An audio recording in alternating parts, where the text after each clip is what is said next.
It's time for Chill and Heal. From mental health and anxiety to nutrition and self-care, just chill and live a happy life. Chill and Heal with Chill Spa owner Chrissy Cantor on 99.9 and AM 1370 WFEA. Here we go after 7 months, I think, Chrissy, right? Oh my Something gosh, like Mike, I can't believe it's been 7 months. And that's why you are the CEO, the Chill Executive Officer. Chrissy Cantor, ladies and gentlemen. Good morning, everyone. I'm Chrissy, your Chill and Heal host, here to fuel your mind, body, and soul with goodness. We will connect, open up, share, be real, be raw, overcome, let go, and boy, do we need to let go. Learn, and we're going to grow together to simply live a happy life. And remember, sharing is caring, and we are not alone. I always want to say that again. We are not alone. So I'm really excited about today's show. I'm here to introduce my forever friend, Steve Richards, from way back in Hillside days. He is a husband, a father, a former corporate employee turned entrepreneur, a leap of faith kind of guy, and an author of 2 books. Welcome, Steve. Hey, it's great to be here, Chrissy. Oh my God, it's so great to be here. And we got reunited again because of my sweetheart, Jay. Yes. Because it'd been a long time since I had seen you and Michelle. Yeah, well, we went to Hillside Junior High together. Yes. And then we did Central High School together, and we were friends throughout all those days. And Yeah. of course, after high school, right, everyone kind of goes their own ways in different directions. Exactly. And how many years has it been? 30? Don't say how many years. 30 years? I know. We have joined the 50-plus club. Oh my gosh. You guys both look so great. Thank you. Man. You know, I don't, drinking water. I need a little more sleep though, you know, but it is about fueling our mind, body, and soul with goodness. Yeah. And you, have been very faithful for so many years in all that you do with work and life and finding God. And I think that, you know, I remember back in the day, all right, let's talk about Hillside. Are you there, God? It's me, Margaret. And part of our subject today is, you know, are you there, God?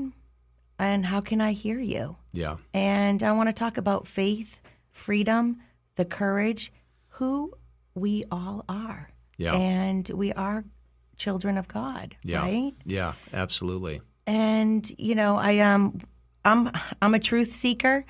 When I said, I said to Jay, I'm like, you know what? I want to have Steve on the show. And he's like, hey, did you know he's an author? And I'm like, I didn't realize that. Yeah. I know that you're an entrepreneur. You took a leap of faith from leaving your corporate job, which is huge, which I know a lot of people are doing that. My dear friend, Kim Hoffman, who is taking a leap from her corporate world and coming back into massage therapy. And you can book your appointments with Kim at chillspa.com. And we are doing infrared sauna sessions with her for the month of September. So we do need to fuel our mind, body, and soul with goodness. But so when he told me about that, I was like, oh my God, can you send me? So I didn't read your books personally. Jay read one of them, and it's about truth. Yeah. And I was like, oh my gosh. I'm like, I need to know more, and I love to share. And so do you want to just share a little bit about, you know, your journey from childhood, from where you came till now? Yeah, absolutely. So I think, you know, I'm a Manchester native, as you are as Yes. well. And, you know, I grew up, I see the boys club, you know, coaster here on the table. So I grew up, you know, a couple blocks from literally right in the kind of middle of Manchester, a couple blocks from Central and the boys club. And, you know, both parents came down from Canada. Neither one of them had a high school education, you know, worked in the mills and kind of, you know, bought a fixer-upper, and yeah, during the day I'd hang out at the boys club. You know, for me, I had a great experience there. It was kind of a family away from, you know, while the parents were working. And yeah, I got into high school, was big into sports, and you know, back then it was, you know, we used to use the word being cool. Oh, yeah. Wicked cool.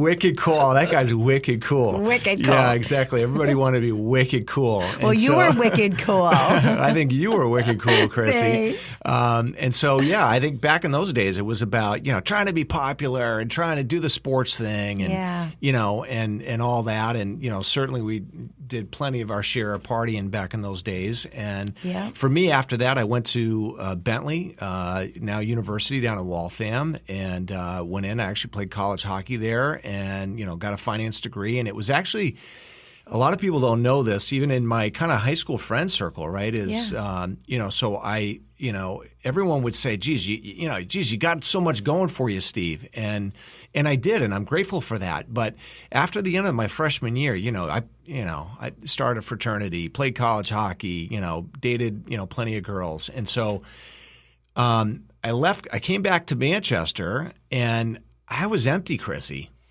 Yeah. I came back and I was like, I should be, I'm partying 4 nights a week, with all my buddies, right? And come back to high school, come back. And then, back then it was like I was living in the Memorial section, even though I was going to Central. So I had, all the cool kids from Central, all the cool kids from Memorial. And then in the summertime, it was like mayhem. And so, but during those party times on the inside, I'm like, there's got to be more to this. There's got to be more to life. There's got to be more than just, getting drunk and hooking up and whatever. Mm-hmm. And so I came back and, lo and behold, I was raised Catholic, right? So I was altar boy, choir boy, some of the parishes here in Manchester. And I had a mom that was praying. Yeah. Little did I know, praying for her son, Steve. And I came back and I was just, kind of lost on the inside. And, I guess we got into an argument one night and she invited me to go to this church, which, anything that's not Catholic was like weird and voodoo. Mm-hmm. And so I go to this other different kind of church and, I walk in and people were like worshiping God. With some of them had their hands up, and that was really weird for me, right? I mean, and by the way, that wasn't cool. Yeah. I know what you mean. You got to go back to like not awkward, cool. Yeah. Like, I'm the cool kid. Like this, we don't do this. Yeah. And so, but I went to this place. Sorry, guys, it's just being real, right? No, it's all about being real. So I go to this place and I see all these people, and I'm like, all right, I'm really uncomfortable. Because I don't know what's really going on, but I stayed, and as I stayed, I don't know how to describe this other than I felt something spiritually that I had never felt before. Now, I'm 19. Everybody knew me a certain way from high school. I'm coming back, and I have this encounter in this building that's actually no longer here. There's an exit over in Bedford, big church that used to be there, and so I have this encounter, this experience. No one talked to me, Chrissy. Nobody talked to me about God. Nobody did anything. I'm just sitting in this big room, and I have this encounter, this spiritual encounter, and I went, oh, my God, you're real. And I just knew in that moment. No one talked to me. No one said anything. No one said anything about Jesus or whatever. And I instantly knew, I'm like, oh my gosh, you're not just a stained glass, window. You're not just the baby Jesus in a manger. Yeah. You're real. And I knew in that moment, like there was an awakening that was happening to me at 19 years old. And a lot of, so I come back and, I immediately go back to the party the next night, right, with all my buddies, and I'm like, something's going on. And they're like, what do you mean something's going on? And we're drinking beers and we're pounding them down. And I'm like, I don't know. Something happened to me last night. I don't know what to say. And so, we partied the rest of the summer while I'm like, there's something going on in me. And so anyway, that was really the beginning, I would say, of an awakening in my life that, here I am, 52 years old. Yeah, me too. We're admitting that, 52 years old. And that happened to me at 19. And that encounter with God, a real living God, literally changed my whole life. It changed my whole trajectory. It changed everything. It changed my small thinking. It changed how I viewed people. It changed, I've been happily married 29 years. It changed how I see marriage, how I value people. It changed how I conduct business. Mm-hmm. It changed everything. And so I'll just pause there for a second. So that was kind of the beginning of, I guess, an awakening in my life that had a huge impact. Yeah, and I can feel it, and I get emotional because I was raised Jewish. Yeah. And I did not know that. I was listening to one of your shows, and I was like, I didn't know that about Chrissy. Yeah, and I actually went to Israel with Greg Clayman. Oh, wow. And you went to college with Greg. I did. Right? He was my roommate one year. Stop it. Oh, my gosh. Great. Yeah. Oh, my gosh. And I recently had heard from him. He reached out to me. Oh, wow. Yeah, it's like so funny. But we went, so I had my bat mitzvah in Manchester, and then we went all together, family, with our rabbi Star, and had our bat mitzvah in Israel. But I was walking through Bethlehem. And I'm 13 years old. And, I wore my parachute pants, not maybe in Israel. Because we were cool. I had all the colors, Mine were red. What's that? You were red, a rich kid. You pink. had multiple colors. Yeah. Oh, yeah. You're going to sound like Jay. You're a rich kid from the North End. Yeah, I'm like, I'm a junkyard girl. It's like so funny. So, I'm walking through Bethlehem. And, when you're a kid, you're a kid, and I was so emotional walking down there, and I felt the tears, and I'm like, what is this? Yeah. I'm like, you're real. Yeah. And I went to Hebrew school and everything for 2 days a week, but I never felt like that. Yeah. So I'm like, I was confused. Yeah. Because the world will tell you that the Jews and the Christians, right, they're at odds with each other, and there's no connection. And actually, it's quite the opposite.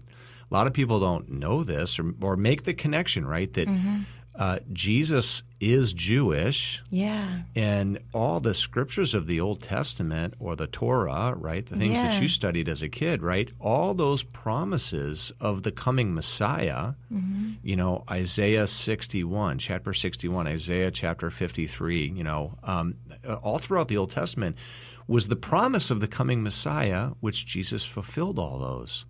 And so we're family. We're family. So, pretty cool. It is really cool. And so for me, I was like going, well, how can we believe the Old Testament but not the New Testament? Yeah. So I've been confused for so many years. After later on, when you become an adult, I went to church and stuff. But it has been like, there's a divide. There's a divide that's going on in the world. There's a divide of confusion. And thank you for sharing that, and how you shared it. For me, there are people that are like, well, you can't believe because you're Jewish. Because you're Jewish. Yeah. And I'm like, well, I do believe. And I felt it back when I was 13.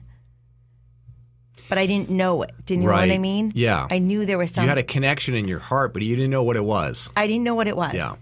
And so following this journey of life, things start to unfold and everything. But we're missing God. So can I just touch on that for a second? Because I want to say something here, because I know there's a lot of people listening, and this, what I'm about to say is going to confuse a whole bunch of people for about 10 seconds. Okay. I actually hate religion.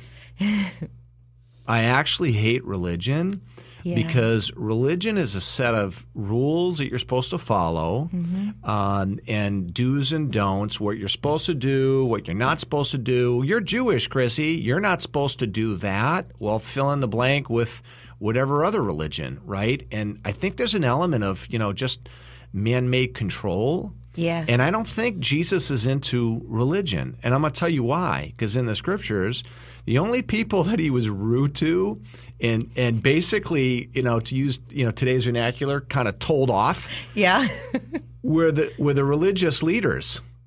And basically, like, you don't even know God. Like, you talk about like you know God, right? And so it's like what Jesus is into and what God's into is relationship. Mm-hmm. He's totally into relationship. And so you don't have to go to a building or be part of a denomination or a church or whatever to find him. Mm-hmm. You can find him in your heart. And it has nothing to do with joining some club or organization or whatever, which, and by the way, what's nice about that is there's no basket being passed, right? Yeah. So it's a heart, like it's a relationship thing, yeah, right? And so wherever you are, in your car, and you're working in the background, whatever, this has nothing to do with religion and joining something. This has everything to do with, connecting with him in your heart. Mm-hmm. Yeah. Are you okay over there? Thank you. I'm like, I'm emotional. What's going on over there, Chrissy? No, I'm just, thank you for sharing that, because so many of us are confused and we don't want to hurt anyone's feelings. Yeah. And we don't know, how do we know he's talking to us? Yeah. I on my show, I'm trying to think, there's so many people that are like, I'm doing God's work. Yeah. And they're like, it just fell on my plate. Yeah. And I'm going. And Therese, my last guest last week, she's definitely doing God's work. She sure is. For health freedom and speaking up and doing what's right. And our friend John Valtry out in New Mexico. I get so emotional because these are people that care. Yeah. And they're like, oh my gosh, what is going on? And they are so courageous and not exactly knowing what to do. Yeah. And they're leading the way. They are learning what to do, what not to do. They're doing what is right. Yeah. And how do we know he's talking to us? Yeah. Like I literally, oh my gosh. Mike, I get emotional because, Mike, you make me emotional in a good way. Kristen Pappas said, you can have a show. And I'm like, I can? Because I'm like, I really feel like we need to talk about things. We need to connect. And so Mike and I met, I'm going to jump around a little bit on I was in New Mexico. He was here. And I'm like, all right, we're going to do this show. And ever since he was open to me being me and not knowing anything about radio and not knowing, and you guided me out along the way. You've given me grace along the way when I was like, oh my gosh. Do you know what I'm saying? Yeah, and it kind of goes back to a conversation encouraging me we had with Steve before we started about being authors, that there are people that will try to help you be an author because you want to be one, but you don't need any guidance if you have something to say. Yeah. And you just had to find your voice. And I can guide you with the mechanical things, but you have to find your own voice, which you're doing. It's been 7 months. Mm-hmm. And you've covered a lot of different things that I really didn't think you would. So it's been pretty interesting, and I'm proud to watch you develop. It's not taking a whole lot of work on my part, really. I just sit here and maybe just move you a little bit one way or the other, but it's you. You know what? I appreciate that, but it's your, how do I say it? It's your encouragement. You're letting me be me. And I don't know. Do you know what I mean? Like that support, and you don't even realize you're supporting me. Does that make sense? Oh, it does. Yeah. Because I'm like, you could like be frazzling me up. Instead, you're like giving me the tools and the encouragement to just go forward. And you're like, all right, prepare a little bit more. And I don't really like to prepare a lot because that's not who I am. Yeah. But I know I need to a little bit. Yeah. I'll give you a quick example here of somebody saying something very nice, as you just did to me. Back when I was at WZOU in Boston, we're talking in the 80s now, it was a new show on kind of a renegade station, and they brought a woman in with my partner, another guy, so that we would have a female voice, which is good for balance. And she came in, and she had no experience, but I could see something, and she was probably early 20s, that she had something, and that the management wasn't really going to give her a chance to really develop. It was a much higher pressure situation than this one is. But I said to her, you're very funny, and I think you should think about maybe going to Second City, which is, like Saturday Night Live. A lot of people come from Second City out of Chicago. And so just a few weeks ago, she said to me, that bit of encouragement, I would never have done that without you saying that. She is a big star now. She wrote the most, because it's a bunch of sketches. They do shows live. She wrote a thing about Pictionary, which has brought in more money than any other sketch on Second City shows. She's done movies. She's been on NCIS. She was on Curb Your Enthusiasm, Larry David, and a bunch of other things. And so we just correspond once in a while. And when she told me that, it made me feel so good that I could just kind of point her, as I have you, to find your voice. And that's what it's all about. And I appreciate you so much. I get choked up. So don't stop. Thank you. I don't know if you know this, Steve, but I didn't even know it. I have extreme anxiety. So when I was a kid, and I always say this because I'm a business owner, but when I'm in my element, I have a bigger voice. But as to speak in front of an audience, I choke up, I stutter.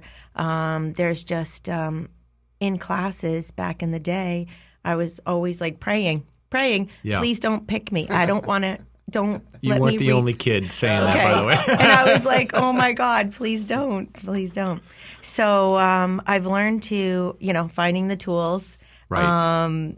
To find my way and I don't know, recognizing that there's things that I have to push through and, trying to fear not. Yeah. And plus we're in a complete state of fear that's going on and confusion. And that's why I felt like I needed to share because I can't be the only one that feels this way, where we all matter. Yeah. We're all important. Yeah. We've got to do what's right. We've got to go back to our hometown values, our cowboy values, as Lloyd, a.k.a. really, 4E.J. Smith, who I love. We need our cowboy values, back. And I think about when we were in school and how great it was back then and how we were all friends with everyone. Yeah. There was not this big divide. No. And there's all this divide and there's just craziness going on. And I'm like, no, we shouldn't be doing that. Yeah. And it's being pushed on us. Yeah. Yeah. I think, as I listen to you talk, I think about, today the culture is all about, and you have to think to get here, right? You can't just listen to what's, being fed over the television, right? You have to think about these things. What's really being fed right now and pushed is confusion and division. Yeah. That's what's being pushed. And so, being able to recognize that when it's happening, and I think what you're really talking about, the two words that I would introduce into this talk this morning is really knowing your identity and your purpose, right? Yes. And that's really what Mike was talking about with you and with this other lady in Chicago is, finding your identity, finding who you are. Yeah. Number one. And when you know who you are, then people can't push you around, right? That confusion then goes away when you know who you are. Mm-hmm. And then the part B to that is finding your purpose in life, right? And when you discover, and it really is a discovery, life is a journey of discovering who you are and what you are called to do, what your purpose, what your destiny in life is to do. And when you find those things, nobody can move you, right? Nobody can move you when you know who you are and what you're called to do. And so the challenge is I'd say a lot in America, they don't know who they are because they're being told they're all kinds of things or you don't know what you are. And they don't know what their divine purpose is. And so you can't live your best life unless you discover these things. And so you can't discover these things unless you ask questions and you explore. Mm-hmm. And you're willing to take some risks to say, well, I know I was, I was born in this family and this whatever, right? And this, and my parents did this, and I was raised a certain way, and whatever. But who am I really? Yeah. And what am I truly called to do in life? And so those are scary questions to ask yourself, right? And you know, the TV set will want to just kind of box you in to this kind of mundane, you know, punch in, punch out kind of lifestyle. And yet there's so much more for each one of us. But we got to be willing to kind of get past the fear and ask the questions and go exploring. And be ready and receptive. Yes. To really be comfortable with who you are. That's right. And then go with it. Make no excuses for who you are. That's right. We have to take a break. Great conversation, guys, and we'll have more on the Chill and Heal show here at 99.9 and AM 1370 WFEA. Come chill, Manchester's award-winning days by just chill. Come spend a day at Chill. Escape the stress of your everyday life. It's good for the mind, body and soul. A boutique spa with all the luxury of a resort. Look chill, feel chill, be chill. Let our talented staff make it fabulous. From couples massage to facials, spray tanning and hair design. We got so much more. Come chill. Manchester's award-winning days by just chill. Come spend a day at Chill.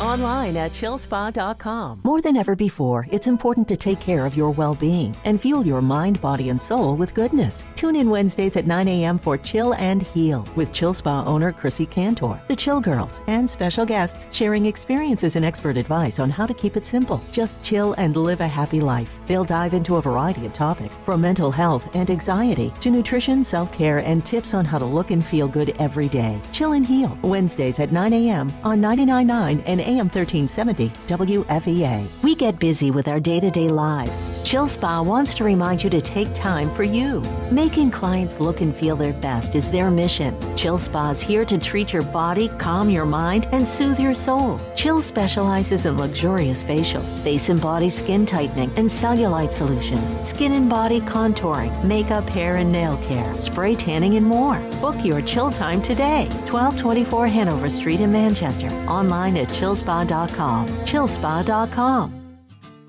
Now, back to Chill and Heal on 99.9 and AM 1370 WFEA. Wow, what a great half hour. Thank you, Steve. So enlightening. I know we're going to be introducing Dick Hatton, one of my favorite guys, too, in just a moment. But, Steve, where can we find your books? Yeah, you can find my books on Amazon. The first book is called The King's Journey. It really talks about, you know, finding your purpose and destiny in life. And the second, most recent book is called Intimate Living with the Holy Spirit. And that's really, you know, living your life connected with God and following His intuition and His leading. That's part of that whole discovery of who you are as a person and your purpose in life. And Steve, just so people can find your books online, last name again is? Richard, Steve Richard. Okay, great. Thank you, Mike. Excellent. All the details. Yeah, we want people to be able to go there. Yes. And I'm thinking, you gave his last name. I said, oh, I forgot it. And other people will as well. So now we've got it, and we'll repeat it again Richard. at the end. I love it. All right. And welcome, Dick Hatton. Good morning, Chrissy. How are you today? I'm great. How are you? I'm wonderful. And hello, Mike, as well. And, Hi, Dick. and, Welcome and back. Richards, I'm an author as well. So it's a small world. All right, Chrissy, you got to get on this now, lady. I know. I'm like around some smarty pants, big time. And I love your book. I don't read the scary ones, though, Dick. You know I'm not going to go there. You're missing the adventure. I know. And you always say where there is darkness, there is always light. That's right. So maybe one day I'll read the darker ones, but I do love your Janet's Mountain. Yes, that's a special book. Is unbelievable. And it's a big one, too.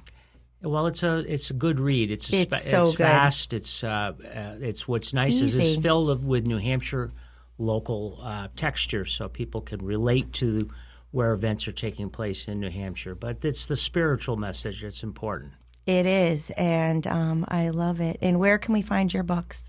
Oh, Amazon.com, of course, and Barnes & Noble. It can be ordered there. And, of course, you can always go to the publishers directly, like Headline Books carries the books as well. That's the publishing company.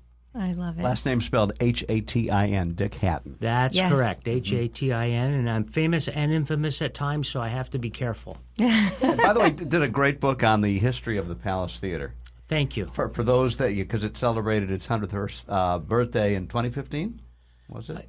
Yes, 2015 was the centennial period for the theater, and it was a huge challenge to work on that project.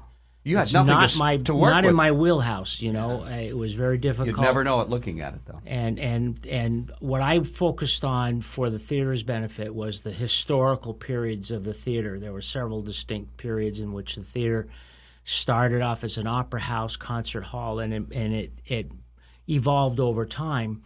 And of course, I suggested, and many other people were suggesting as well, that the book needed to be as visual as possible because the theater is all about what you see and what you hear. It doesn't need to be a 300-page textbook.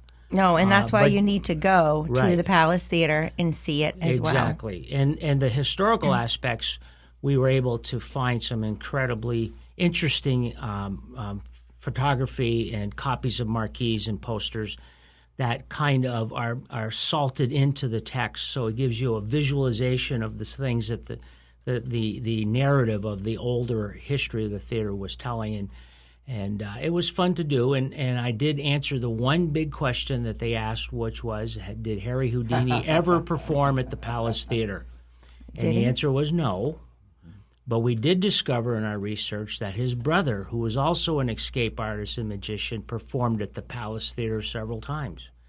And he puts in his advertisements that his name, and then he puts in brother of Harry Houdini in small print. So he was coattailing on his brother, but it was a fascinating journey to research that question and to finally put the issue to rest. I love it. Thank you for that. I thought it was worth mentioning. Thank you. And if you can share a little bit about the show with Patty. Sure. Yeah, I'm excited about this show because I'm excited about the couple that come here to entertain in New Hampshire.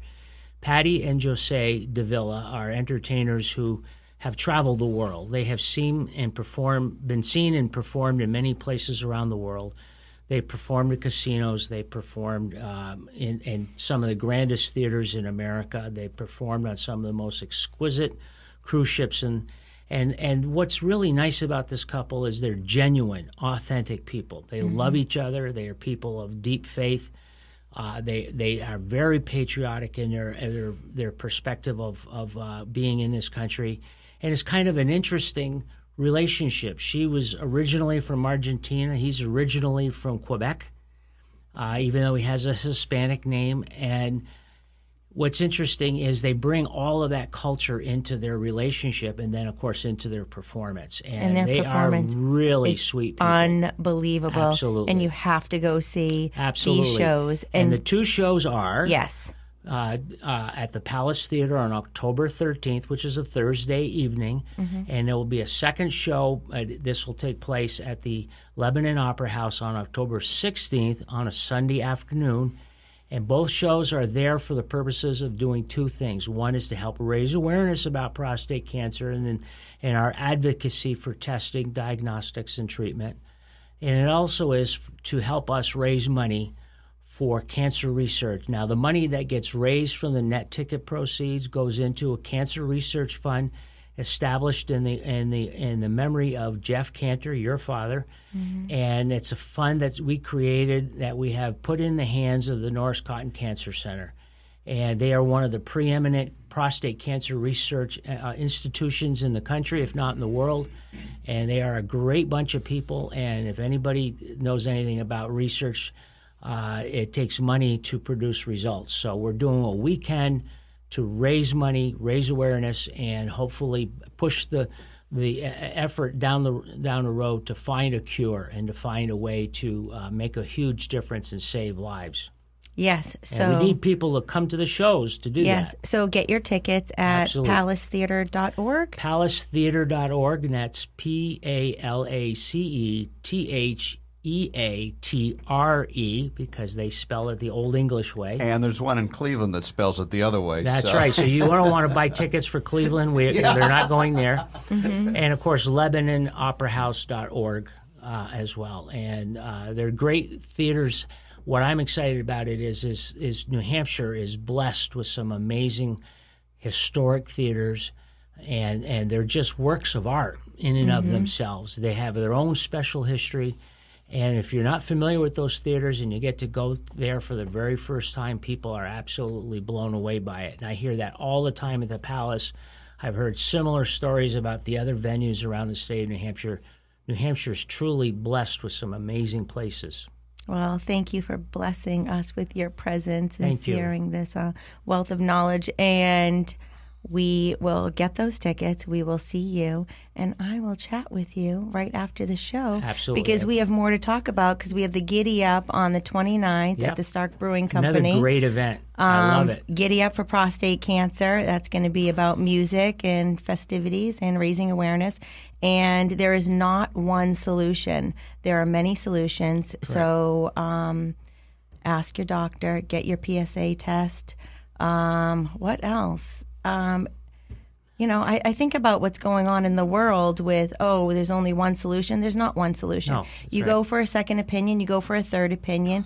And I know a lot of people that have stuck around this earth for a lot longer because they've gotten second and third As opinions. you know, with this disease, it is misunderstood by many men. They have a misconception about this disease.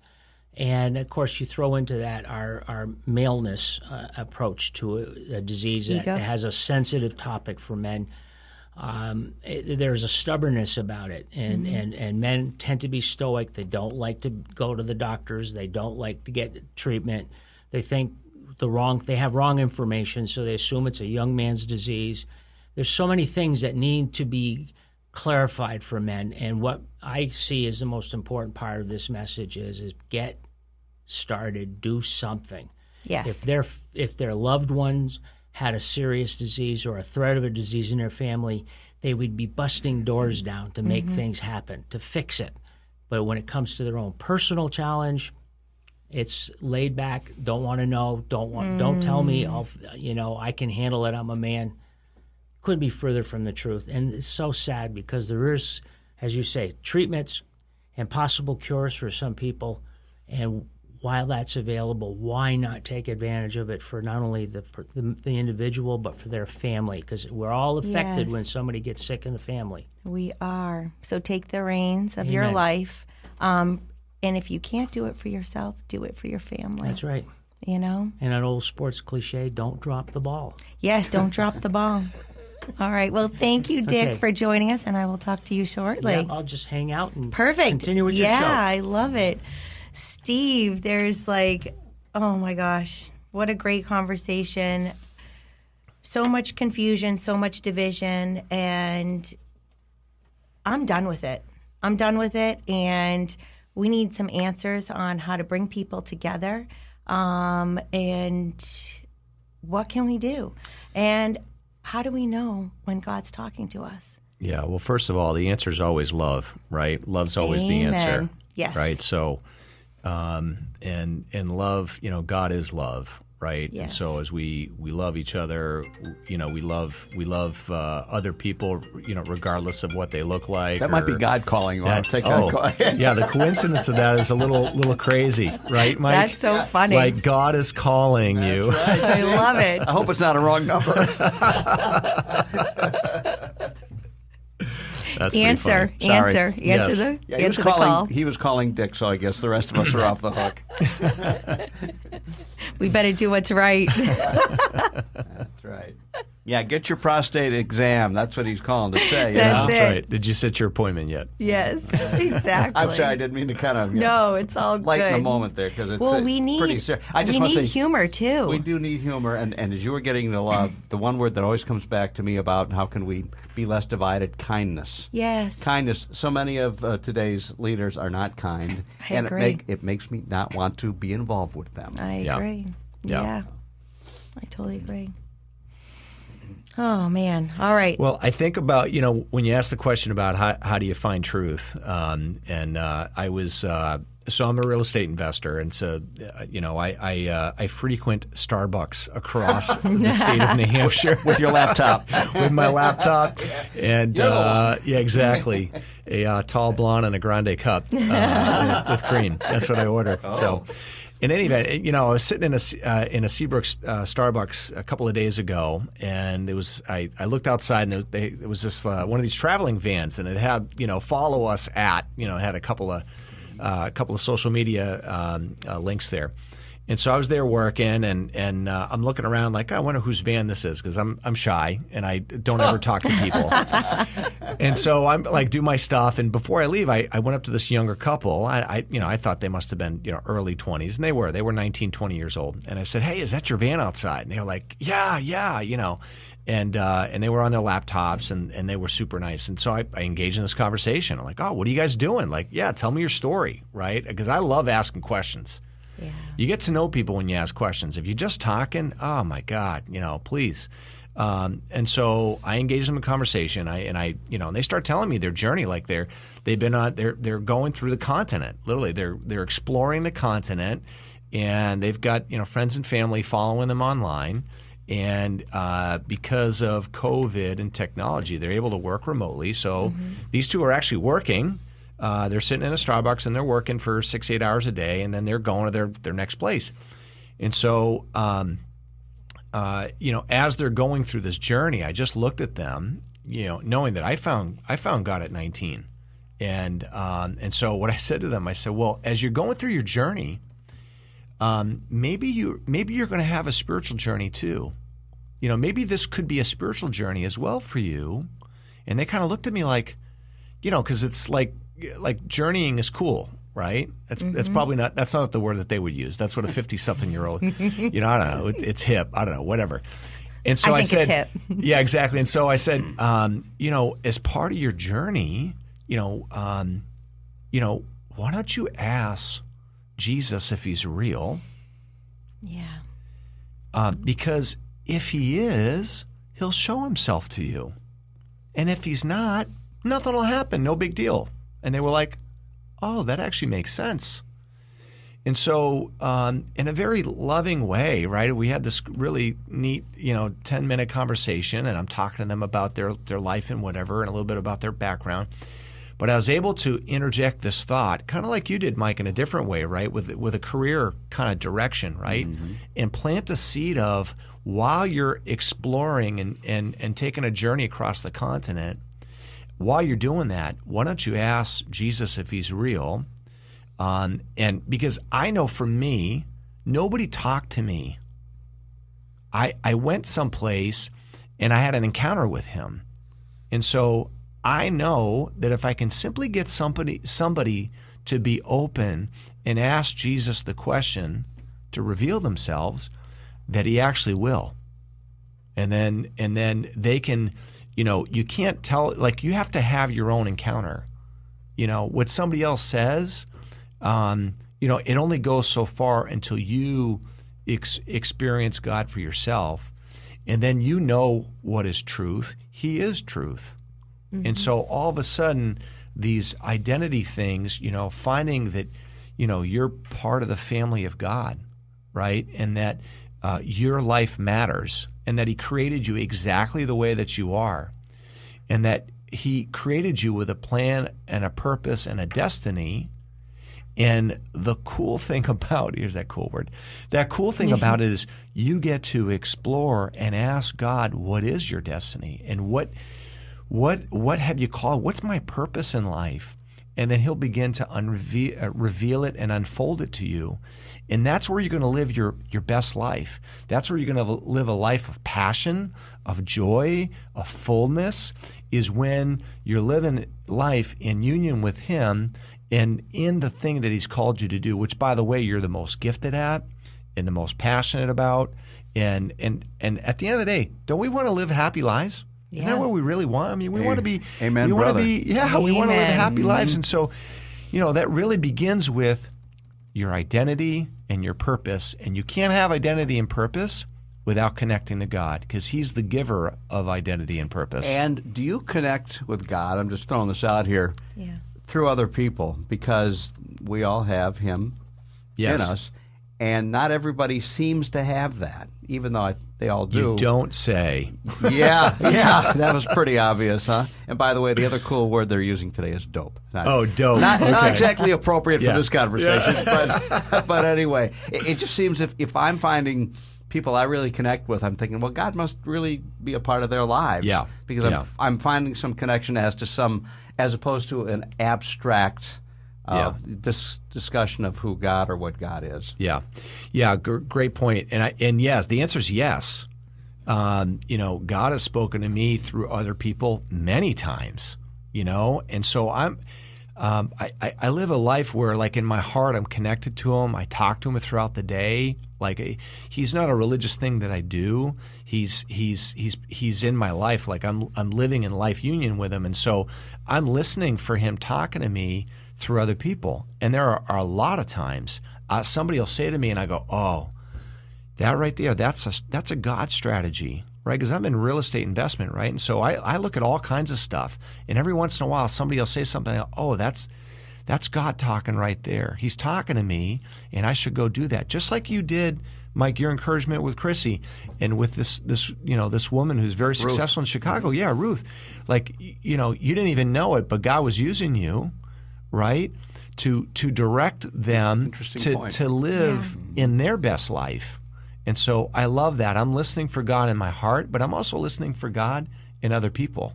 And when you pass that on to somebody, they're going to pass it on in a way that you're passing it on with your books. Yes. The way that Dick is passing it on with his books. And now you, Chrissy, what you're sharing on radio. So it's like when God works through you, he works through you. Yeah. Amen. Mm-hmm. Oh, you got me all emotional, you guys. Chrissy, I don't think that's very hard, though, if I'm being honest. Really? Have I always been so emotional? No, as an author, most of my books are research-driven, so I interview people. And on a couple times, I've made people cry, asking them to dig back and talk to me about something. Just happened 2 days ago for a magazine piece I'm doing. And it's like, I feel bad about that, but it's kind of good because they're really bringing themselves out and sharing it so that other people can read their lives. Well, and what I love about that, and what I love about this program is, it's easy to, life is very superficial, right? And we're a consumer-driven society, right? Someone's selling something, and we're just buying and gulping it, and buying it and gulping it. But it's not often that we get to go deep. It's not often that we can really evaluate the condition of our own heart, condition of our own soul. Look, at life's tough. We get beat up. I mean, any number of things in life, you can get beat up. You don't realize that you're on the inside, like your soul's taking a beating, and you need healing in areas, right? And so, what I love about this program is that we're able to talk about real stuff, right? And help people. If that's you listening today, like, God, don't stay there. It's like, I use this analogy all the time. It's like the old beat up pickup truck, right? It's driving down. Everybody in the neighborhood's like, it's clunking and making noises, and the fender's barely holding on, and, things all beat up and the door's all rusted. And everyone in the neighborhood's like, don't they see how bad that truck is? And so I use that analogy to say, a lot of us look like that on the inside, right? In our hearts, our emotions, our feelings, our souls. And so, and we think it's okay because we're just getting from point A to point B. But I guess what I would say is be open to the fact that God wants to heal you in those areas. God doesn't want to leave you there. God wants to heal you and restore you and bring you back to that brand new truck that just drove off the lot, or car, or whatever your thing is, motorcycle, and bring you back to this place where he can heal you, he can love on you, he can restore you so that you can be the best version of you for you. And that needs maintenance, doesn't it? Yes. And some would call it self-love, right? Mm-hmm. Just, hey, where am I? Love yourself enough to take care of yourself. And really, when you begin to understand that God is love, mm-hmm. And you begin to open yourself up to that fact, turn the TV off, and start to just ask God to heal you and take care of you. And guess what? He will, because he's real. He is real. And, I think about the time where people are like, just hand it over to God, hand it over to God. And I'm like, what does that mean? This was a long time ago. And I was like, so literally, when I'm like, and I was heavy this week, it was like a lot going on. And sometimes just everything hits you. And I'm like, I literally have to visualize handing all the stuff that is keeping me down, that's holding me back, and hand it off to him. And I visually do that. And it took me a while to like do that. Yeah. And it really is. It's a huge relief. Yeah. But I have to visually do it. Yeah. Because people could just say it. Because do you know what I'm saying? We're yeah. like, oh, it's like, oh, this is what you do. And I'm like, well, how do you just do that when there's all this stuff that's creating the chaos, creating too much? There's, we all have circumstances. We all have things that are going on. And sometimes what one person can handle, another person can't, vice versa. But then there's those days where it's just, you feel like you got hit by a Mack truck. Well, Jesus gives this great analogy in the New Testament. He says, if you build your house on the rock, and by the way, I'm the rock, right? Yeah. The storms of life are going to come, but if you're on the rock, if you build your house on the rock and the storms come, the storms will pass also, and you'll still be standing because you're standing on me. Versus mm-hmm. somebody that's facing the same storms, right? And they just have themselves. And so, the analogy is, a life that has been given to Jesus and where you invite God into your life, you're going to have the same storms that other people have, but your life is not going to get shipwrecked, right? And if you're one of those people where, you've been having a rough time, my gosh, get on the foundation, the foundation of Jesus. He'll take care of you. And it's not just by your power and your strength and your will. There's a loving Heavenly Father that actually created you, and He'll take care of you. What good dad wouldn't take care of his kids? Right? Right. Every good dad will take care of his kids. And we're flawed. No. We're flawed people, right? Yeah. But you have a Heavenly Father that once you call out to Him, He'll take care of you for the rest of your life. I don't know how we got off on all this, but it's good. It's good. It's good. Well, we all need it. You got about 1:15 left, so. All right. It went fast. So if we're feeling alone. And so last week I got out of bed and I went to church. Is there a place that you can share, somewhere online that someone can reach out? Yeah, man, there's a lot of good churches here in Manchester. So many good churches in Manchester. Zeal, Shiloh, Hope Tabernacle, New Testament Church. I could go on and on and on. There's a lot of great communities. First connect with them in your heart, and then go find somebody that might know Him a little bit more than you, and they'll help guide you into the next steps. Well, thank you for joining us, and we will see you again. Faith, freedom, love, and just breathe. Amen.